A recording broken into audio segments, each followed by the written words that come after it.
Et c'est presque terminé. C'est la dernière discussion. Elle est évidemment capitale, le capital humain et la transformation. Comment l'entreprise contribue finalement à l'apprentissage tout au long de la vie de ses collaborateurs. Et en plus, dans un contexte que nous connaissons aujourd'hui de travail à temps partiel, télétravail, moins de bureaux, plus de bureaux, on ne sait plus trop aujourd'hui. C'est le thème de cette dernière discussion. Je suis ravie d'inviter deux nouveaux invités, nouvelles personnes, et non pas trois, comme je l'ai dit avant. Elisabeth Fontex, bonjour. Bonjour. Vous êtes directrice de la formation et du développement des compétences au sein du groupe Orange, un groupe qui a aujourd'hui 143 000 collaborateurs. 143 000 collaborateurs, donc qui ont tous envie d'apprendre, j'imagine. C'est un petit peu quand même mon J'espère. d'espérer que vous poussez à continuer à apprendre. Et puis Antoine Amiel, fondateur de Learn Assembly. Bonjour Antoine, on s'est croisés plusieurs fois dans le passé. Learn Assembly, c'est une plateforme que tu as lancée il y a 7 ans. Il y a 7 ans, déjà depuis un moment. Quels sont les chiffres de cette plateforme justement qui permet aujourd'hui aux entreprises de pouvoir fournir des modules d'apprentissage, de pouvoir accompagner justement cette demande? Alors, donc, effectivement, ça fait 7 ans. Alors, Learn Assembly, ce n'est pas qu'une plateforme, c'est une solution globale. Aujourd'hui, la formation, l'apprentissage tout au long de la vie ne peut pas forcément se régler juste avec une plateforme. Oui. Il y a énormément de contenu de formation aujourd'hui qui est accessible. Et nous, on est là pour aider finalement à chaque individu dans une organisation à trouver, à se construire son parcours de formation, oui. À identifier les compétences à développer et ensuite à l'accompagner dans son parcours. Donc, on travaille sur comment rendre les organisations plus apprenantes. Ensuite, on travaille sur vraiment les contenus de formation, les parcours, la production de vidéos et d'ensemble de contenus pédagogiques. Et on travaille beaucoup sur la transformation des métiers de la formation. Donc l'accompagnement des formateurs, des responsables formation. Et là, avec le confinement et la période actuelle, on a pas mal de travail sur ce sujet-là. Alors, c'est ce que j'allais dire. J'allais rebondir tout de suite par en fait une question d'actu.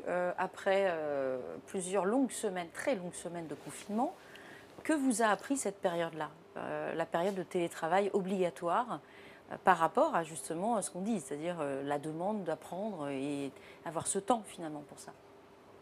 Elisabeth, oui. Qu'est-ce que ça vous a appris cette période? Alors ça nous a appris beaucoup de choses et en même temps conforté dans un certain nombre de convictions. Alors au sein du groupe Orange, on avait déjà, je dirais, la chance d'avoir anticipé sur ces modes de travail. Et on avait déjà un accord sur le télétravail qui avait été négocié en 2009 et qui permettait déjà à plus de 30 000 collaborateurs de télétravailler de manière occasionnelle ou régulière. Occasionnelle, par exemple, quand il y a des pics de pollution, nous incitions les collaborateurs à télétravailler. Alors ce que ça nous a appris, c'est tout d'abord que c'était notre capacité collectivement à pouvoir télétravailler. Au pic du confinement, nous avons pu être 100 000 à télétravailler en même temps.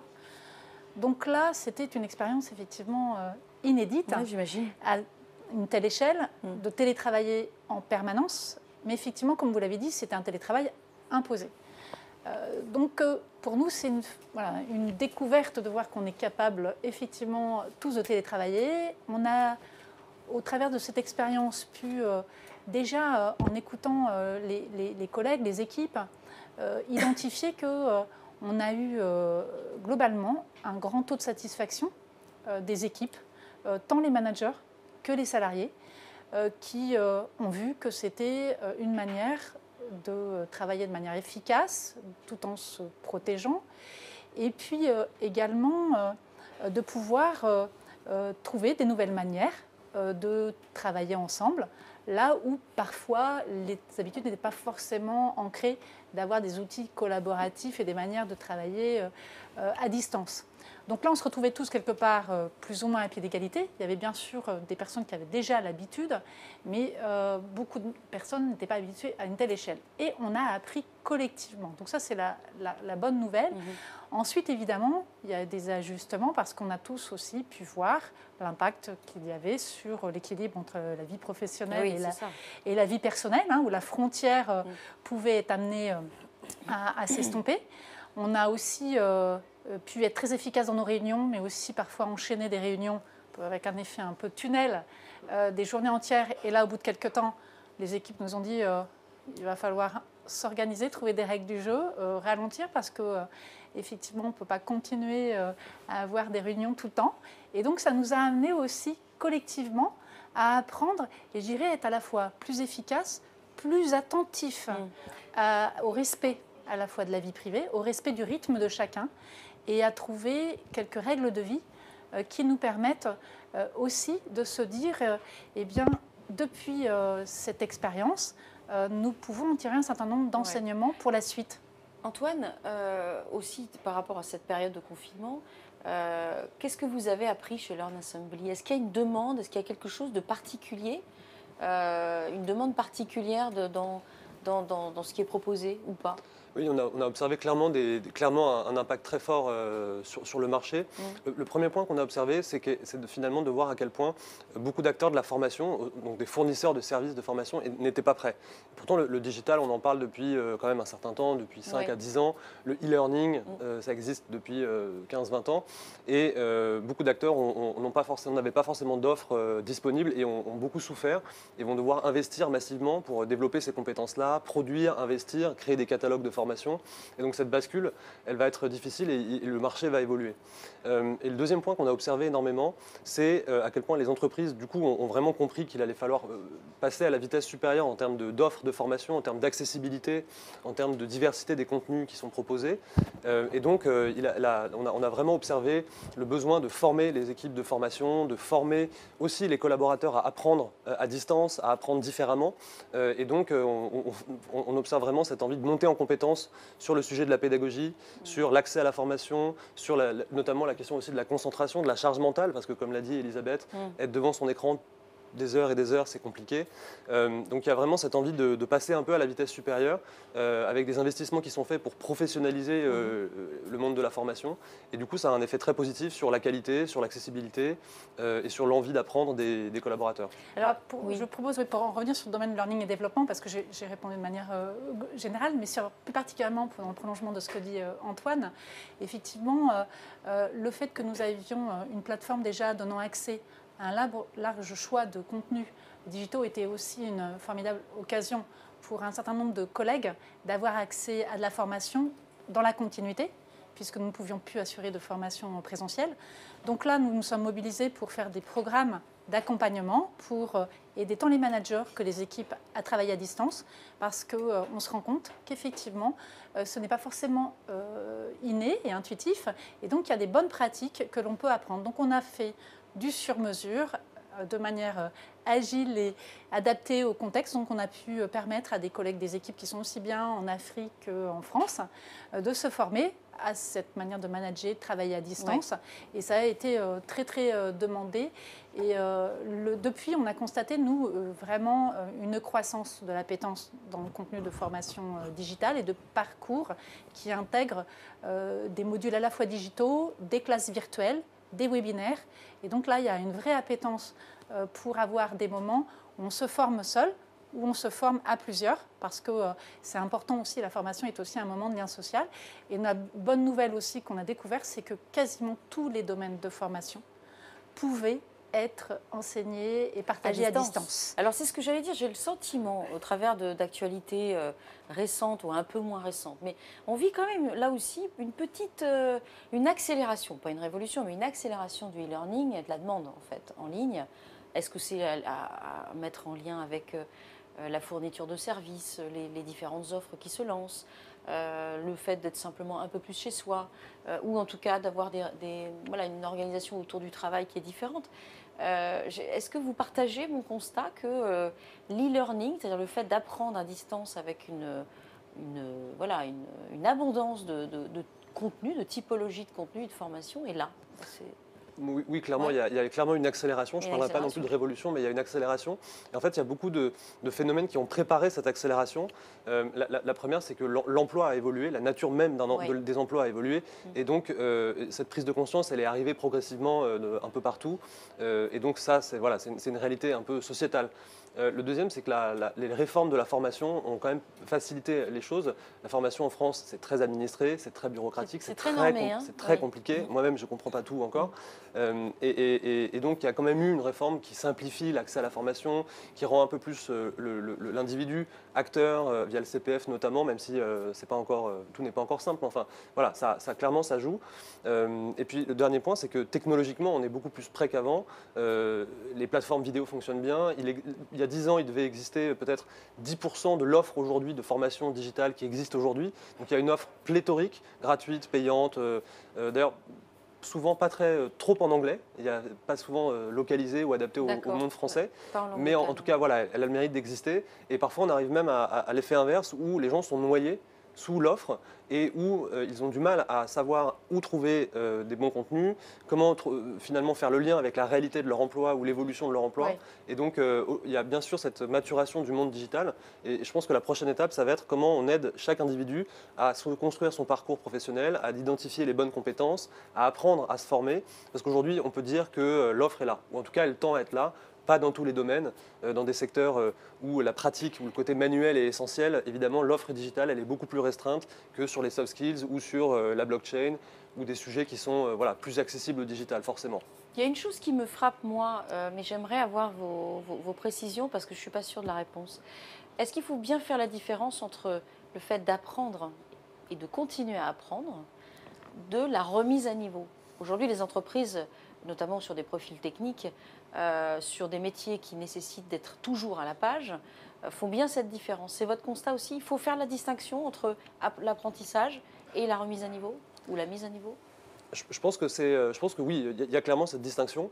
Et après, elle ne se fait pas de la même manière selon les secteurs et les entreprises. C'est-à-dire que certains métiers changent de manière extrêmement drastique à cause du digital, à cause de la robotisation. Et donc, finalement, les personnes qui avaient ces métiers-là doivent soit réapprendre un nouveau métier, soit apprendre de nouvelles compétences qui vont transformer de manière assez durable leur métier.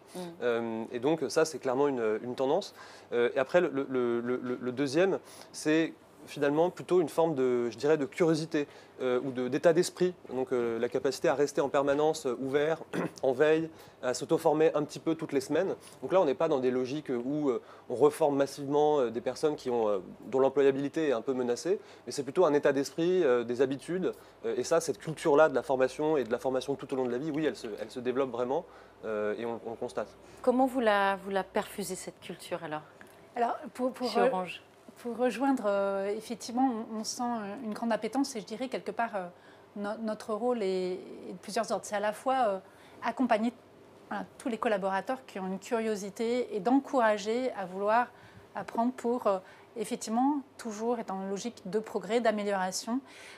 Donc notre rôle, c'est de créer les conditions favorables à la fois au développement personnel et au développement collectif en vue d'une performance ou aussi en vue d'acquérir de nouvelles compétences pour préparer un métier de demain. Donc je partage le fait qu'effectivement, il y a une abondance de dispositifs. Donc nous, on est à la fois à structurer cette abondance de dispositifs parce qu'on a énormément de métiers. On a besoin d'énormément de compétences dans des domaines à la fois technologiques, mais aussi on a besoin beaucoup de compétences, de savoir-faire dans le domaine de la relation client et dans le domaine des compétences humaines. Donc notre enjeu, c'est d'avoir à la fois une grande variété de modules de formation, qu'ils soient digitaux ou présentiels, de manière à répondre à la diversité des métiers, à la diversité des besoins et des attentes de chacun. Parce que c'est terminé le moment où la formation était one size fits all, comme on dit en anglais, d'avoir une seule manière de concevoir et d'adresser les besoins de chacun. Donc notre défi dans une grande entreprise, c'est d'avoir la capacité à offrir une diversité structurée de contenu par métier et domaine de compétences, et en même temps d'aller de plus en plus vers l'autonomie, la personnalisation. Et puis aussi pour des personnes qui ne sont pas forcément autonomes ou qui n'ont pas forcément dans leur cadre de travail le temps d'aller rechercher la formation dont ils ont besoin, d'accompagner, donc de former beaucoup de personnes qui vont être là pour identifier les types de parcours dont ont besoin les collègues. Donc que ce soit des techniciens d'intervention, soit des conseillers en clientèle, que ce soit un ingénieur en développement logiciel. Notre enjeu, c'est de plus en plus pouvoir trouver les dispositifs qui vont être adaptés à chacun. Et donc là, c'est vraiment énormément d'organisation. Et alors, concernant la culture à laquelle vous faites référence, effectivement, l'entreprise apprenante, c'est quoi? C'est à la fois donc, bénéficier de tout ce que la technologie peut apporter pour permettre de donner accès au plus grand nombre, ce qui n'était pas possible il y a quelques années. Là, maintenant, on peut effectivement se former quasiment sur tout et depuis n'importe quelle position de travail ou en mobile. Donc ensuite, une fois qu'on a ces conditions technologiques qui sont réunies, ce qui est important, c'est aussi de créer les conditions d'une culture, d'un état d'esprit de à quoi ça sert d'apprendre, qu'est-ce qu'on en retire, et de permettre aussi de dégager un peu de temps. Donc c'est là où ce qui est important, c'est que nos managers et toutes les personnes qui accompagnent, que ce soit la filière RH, que ce soit les responsables de learning et développement, soient mobilisés pour concevoir des parcours qui arrivent au bon moment et qui permettent aussi d'être dans une logique où la formation n'est pas la seule manière d'apprendre, où les modalités d'apprentissage sont de plus en plus variées. C'est ça. Concrètement, c'est avoir la pratique, par exemple, de retour d'expérience. On fait beaucoup de REX, on teste, on apprend, on débriefe ensemble et on en tire un certain nombre de conséquences. D'accord avec ça, Antoine, d'ailleurs, ce que dit Elisabeth Totalement, je suis totalement en phase. Et effectivement, aujourd'hui, l'offre est là, les technologies sont là. En revanche, ce qui est beaucoup plus compliqué à faire, c'est de relier toute cette offre de formation avec la réalité du quotidien. C'est-à-dire qu'on peut former des gens à la data ou à la blockchain ou à un certain nombre de compétences ou à l'intelligence artificielle, mais si eux n'ont pas forcément, ne voient pas l'intérêt, ou n'ont pas forcément saisi le fait que leur métier allait évoluer vers ça, ou n'ont pas le temps pour le faire, ou n'ont pas de projet pour appliquer, ça va être beaucoup plus compliqué. Et bien sûr, on peut se former en ligne, mais il faut pratiquer, il faut avoir des projets, il faut pouvoir débriefer avec d'autres participants, il faut pouvoir relier ça à son évolution professionnelle. Et ça devient du coup un sujet collectif. Et cette transformation de la culture, elle est plus lente forcément, puisqu'il faut faire évoluer des pratiques de management, des pratiques de mobilité. Il y a cette question du temps évidemment qui est importante. Et donc voilà, on entre là en ce moment dans cette phase-là. Qui va être passionnante. Qui est passionnante et qui n'est pas simple. Oui, effectivement. Je lisais ce matin que je crois que c'était l'Union nationale de la métallurgie qui avait lancé une plateforme pour la transmission des savoirs et des métiers qui vont peut-être se perdre demain. Ça fait partie des choses formidables qu'on est en train de vivre. Alors, effectivement, alors c'est pas nouveau la transmission, heureusement. Si on fait référence au compagnonnage, par exemple, ça fait partie de ces bonnes pratiques qui se transmettaient au niveau de savoir-faire métier. Maintenant, c'est de l'organiser à des échelles effectivement qui permettent aussi de travailler en interdiscipline. Parce que ce dont on se rend compte, c'est qu'aussi on a besoin d'avoir des savoir-faire très complémentaires. Aussi bien un web designer, un graphiste, un développeur, un communicant, de travailler ensemble. Donc ça, c'est relativement nouveau. Et donc c'est là où on développe beaucoup de formations dans le domaine de l'intelligence collective pour permettre à chacun effectivement de comprendre, d'adopter des rôles et d'avoir des méthodes de travail qui soient vraiment, qui développent de l'énergie, de la responsabilisation, de l'autonomisation. Donc ça, c'est vraiment important. Et puis s'appuyer aussi sur des communautés apprenantes.